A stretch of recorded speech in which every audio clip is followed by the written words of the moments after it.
এটা বন্ধু দুর্গাপুর ব্রিজের নিচে হয়ে রাস্তা। এই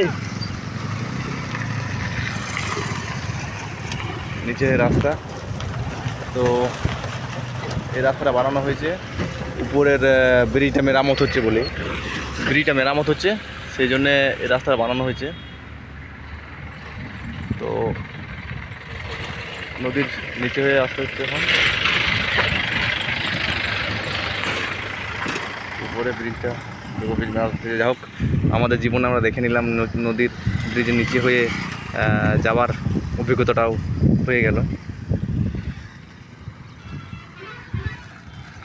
ঠিক আছে বন্ধু।